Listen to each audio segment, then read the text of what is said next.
देखो first chapter से थोड़े बहुत और भी कंडेंसेड क्वेश्चन है, जैसा ये एक क्वेश्चन देखो मैं लिख रहा हूँ।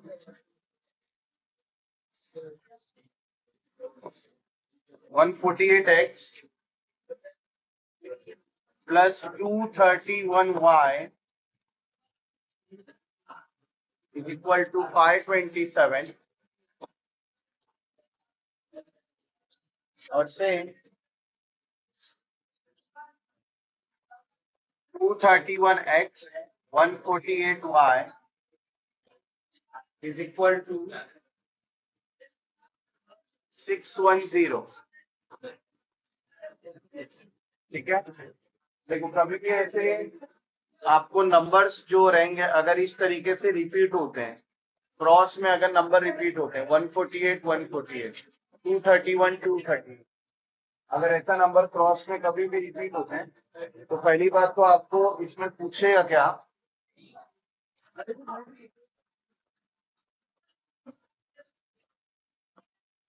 Find the value of x plus Y and x minus Y. ये आपको पूछ सकता है, मतलब विदाउट सॉल्विंग एक्चुअल इक्वेशन, पूरा इक्वेशन सॉल्व नहीं करना, बिना पूरा इक्वेशन सॉल्व किए आपको x प्लस वाई और x माइनस वाई का पूछ सकता है। ठीक है, तो कैसे करेंगे, देखो दोनों प्लस है, दोनों प्लस है, तो उस कंडीशन में जब आपको x प्लस वाई पूछा रहेगा तो दोनों को प्लस करना है, और x माइनस वाई पूछा रहेगा तो दोनों को माइनस करना है।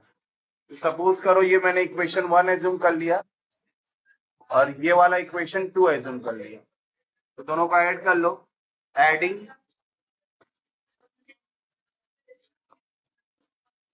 1 and 2 जाएगा 148x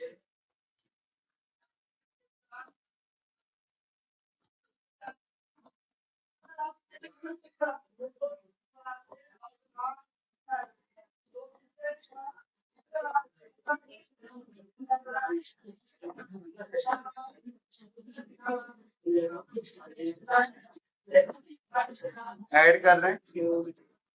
ठीक है, इसको ऐड किया कितना होगा,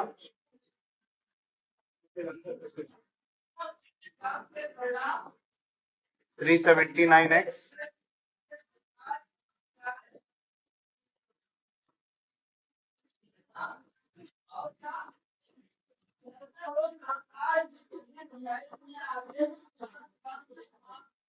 सर को बोल रही थी आके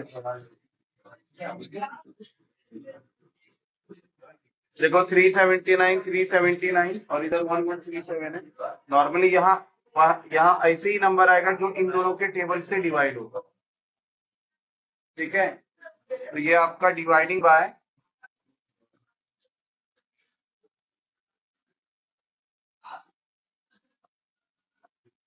379। ठीक है, तो आपको क्या मिल जाएगा, x plus Y is equal to जाएगा 3, ये 3 टाइम जाएगा। ठीक है, कैसे पता चला, इधर 9 है, 9 3 जा 27। ठीक है, अब इन्हीं दोनों इक्वेशन को सब्ट्रैक्ट करते,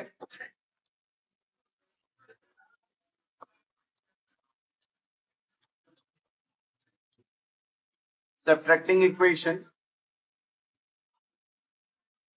1 फ्रॉम 2, देखो 1 फ्रॉम 2 कर रहा हूं, जो फ्रॉम वाला रहता है हमेशा ऊपर रहे।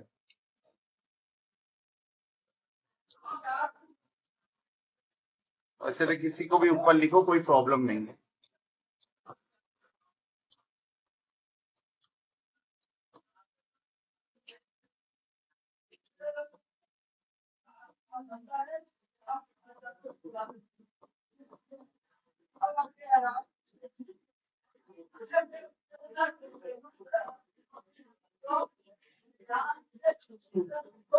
सब्ट्रैक्ट करते समय साइन चेंज होता है, तो हमेशा साइन चेंज करो वहां।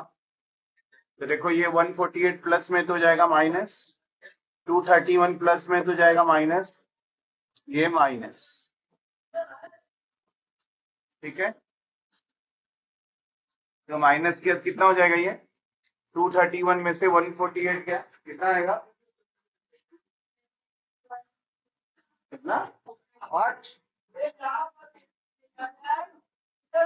आंटी गोली का है क्या भाई सुबह सुबह?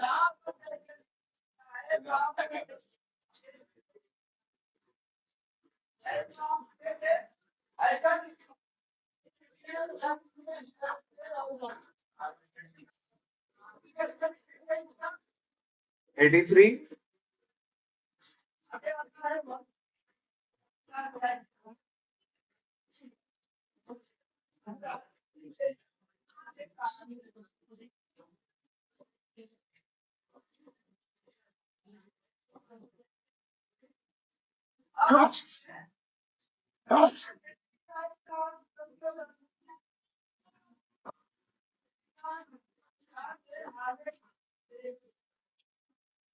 ये भी 83 है,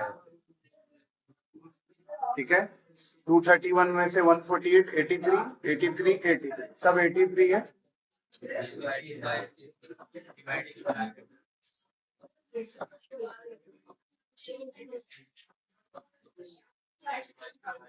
डिवाइडिंग बाय 83 बोथ साइड, तो आपको मिल जाएगा x minus Y is equal to 1।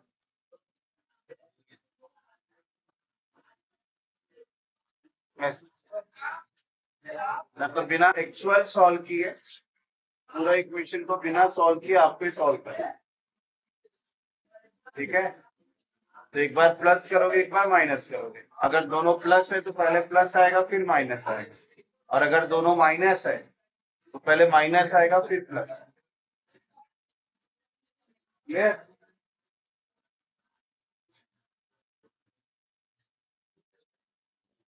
फिर ग्रामर शुरू देख लेते हैं।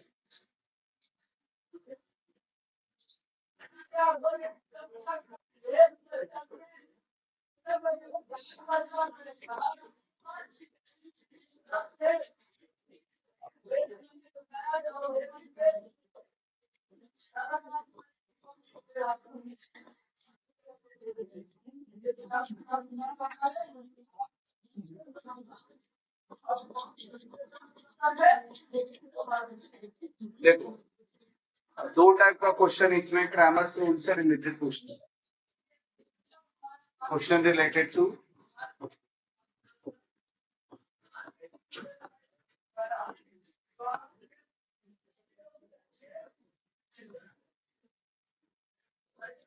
Grammar to.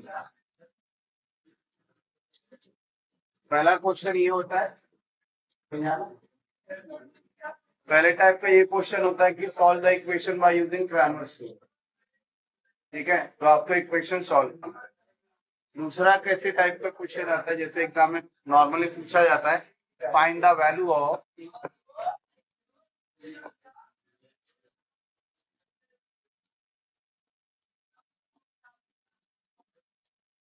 डीएम डीएन, ठीक है। तो अगर इसमें भी कैसा रहता है कि आपको डीएम और डीएन बोला और आपने पूरा फाइंड आउट कर दिया, तो भी एग्जाम में रॉन्ग ही देते,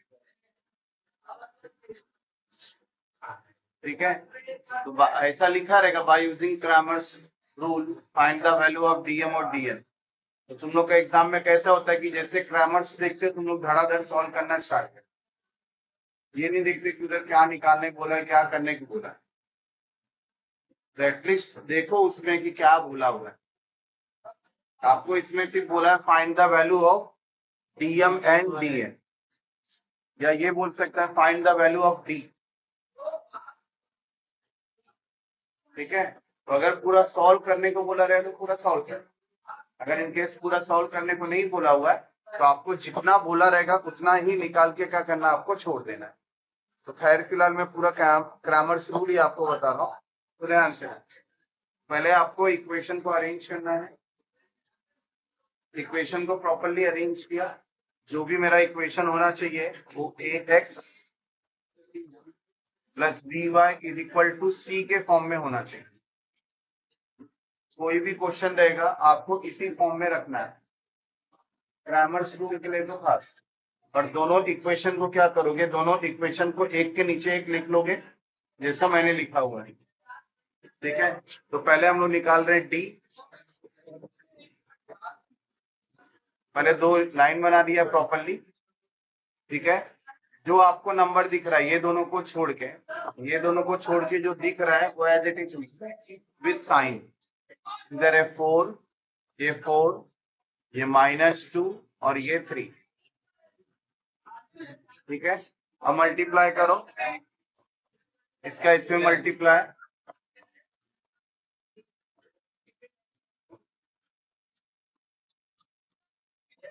ऐसा ये हो गया 4 3 जा 12, माइनस माइनस प्लस, और ये हो गया 4 2 जा 8, ये हो गया डी का वैल्यू कितना हो गया 20, ठीक है। फिर नेक्स्ट डीएम,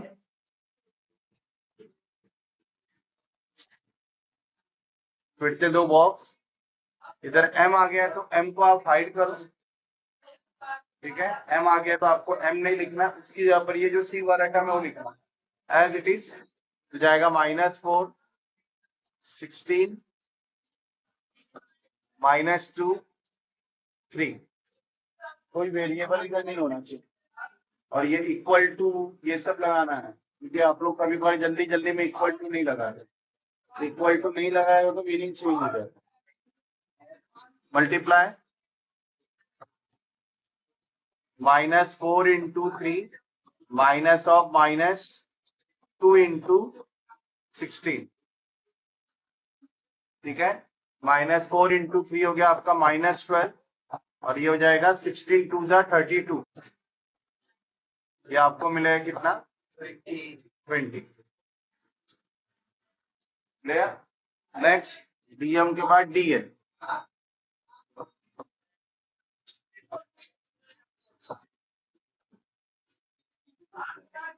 ठीक है। एन वाला टर्म हाइड करो, पहले एम वाला टर्म लिख दो 4 4, और फिर -4 और 16, ठीक है। Multiply 4 into 16 minus of -4 into 4, ठीक है। तो 4 into 16 हो गया 64, ये हो गया प्लस, ठीक है। टोटल किया कितना हो गया 80, क्लियर।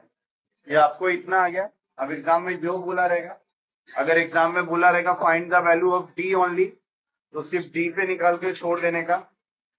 अगर एग्जाम में बोला रहेगा फाइंड डीएम, तो सिर्फ डीएम निकाल के छोड़ देना है। ये एग्जाम में बोला रहेगा डीएम डीएन दोनों, ठीक है। जो बोला रहेगा आपको उतने पे स्टॉप करना, और अगर बोला रहेगा find the value of M और N by using Cramer's rule, ठीक है। तो अभी नेक्स्ट स्टेप इधर आएगा,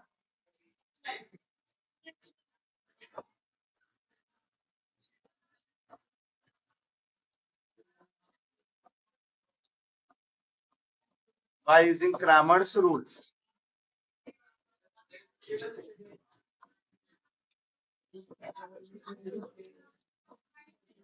M is equal to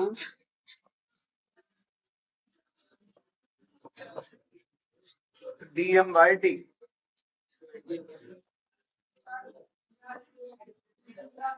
हो गया 1. N is equal to dn by d. कितना आ गया आपका 4, ठीक है।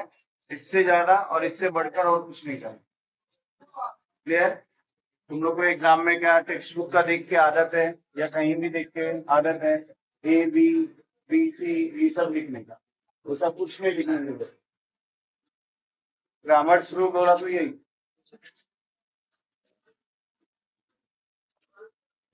अब लिखना है तो लिख लीजिए।